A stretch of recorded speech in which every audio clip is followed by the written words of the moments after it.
Di balik penetapan status tersangka Indra Kents dan Doni Salmanan dalam kasus afiliator investasi bodong, mengungkapkan sebuah fakta bahwa ekonomi negara kita sedang tidak baik-baik saja. Tidak baik-baik saja maksudnya adalah stagnan dan gak ada kemajuan. Masyarakat menginginkan sebuah terobosan dalam hal ekonomi, yaitu dengan cara berinvestasi saham.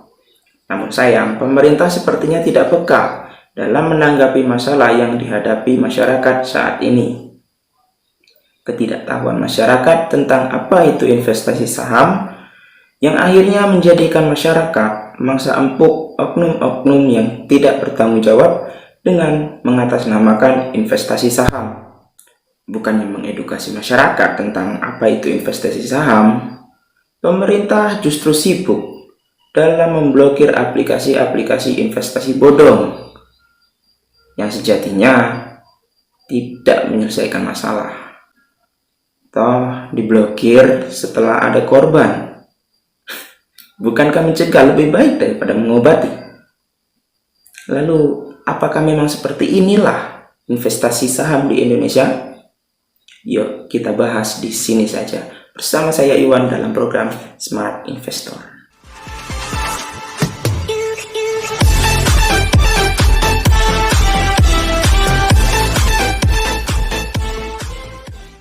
Sebelum saya melanjutkan pembahasannya, saya ingin memberitahukan tentang survei yang saya lakukan kepada mayoritas masyarakat, yang dalam hal ini mayoritas masyarakat menengah ke bawah. Ada dua kelompok dalam kalangan masyarakat dengan jawaban yang berbeda. Di kelompok pertama adalah mereka yang berpikir bahwa investasi saham hanya tipu-tipu belaka, dikarenakan banyaknya kasus yang menyeret nama investasi saham. Dan inilah yang akhirnya membuat masyarakat takut untuk belajar investasi saham. Dan di kelompok kedua adalah masyarakat yang berpikir bahwa investasi saham adalah pekerjaan para elit kalangan atas. Tentu dengan uang yang banyak, mereka baru bisa investasi saham. Nah, inilah yang akhirnya membuat saya mengangkat topik ini. Saya ingin masyarakat tahu bahwa pemikiran mereka selama ini salah. Investasi saham tidak seperti yang diberitakan di media-media pemberitaan. Saya pun juga menyesalkan media-media pemberitaan yang keliru dalam memberi judul berita mereka. Seperti pada kasus ini atau yang ini. Semua ini sangat menyudutkan pasar saham di Indonesia. Investasi saham dituduh sebagai dalang dibalik bunuh dirinya para korban, yang padahal semua itu tidak ada sangkut pautnya dengan investasi saham. Lalu, bagaimana jika kita ingin berinvestasi saham tanpa harus tertipu dan tidak masuk dalam jebakan investasi bodong? Jadi begini Bapak Ibu sekalian, negara kita bukan tidak punya tempat untuk berinvestasi saham, hanya saja kalian belum mengetahuinya. Nah, mari kita bicarakan sejarahnya. Didirikan pada tahun 1912 untuk kepentingan perusahaan India Timur Belanda, Bursa Efek Jakarta menjadi bursa efek pertama di Indonesia. Dan Bursa Efek Jakarta ditutup selama bagian dari Perang Dunia I dan II. Ketika dibuka kembali pada tahun 1952, satu-satunya yang diperdagangkan adalah obligasi pemerintah Indonesia.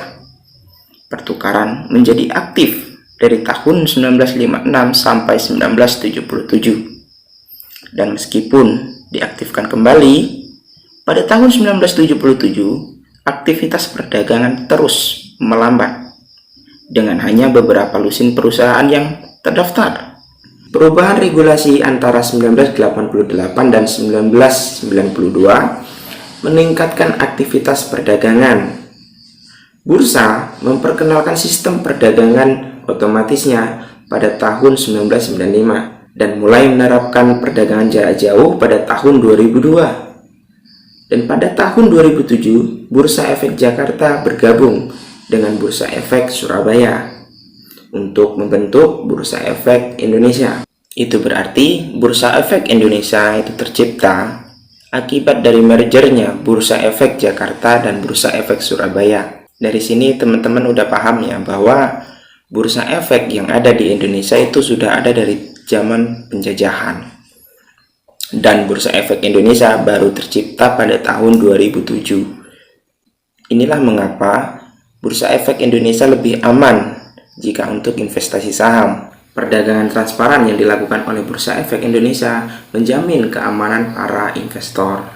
Apalagi, hanya dengan uang 100.000 kita bisa membeli saham di Bursa Efek Indonesia. Tidak hanya para elit kalangan atas, kita semua bisa membeli saham di sana. Maka dari itu, mari kita ramaikan Bursa Efek Indonesia agar tidak dikuasai oleh investor asing. Seharusnya pemerintah pun sudah tahu bahwa investasi saham di Indonesia ini dikuasai oleh investor asing.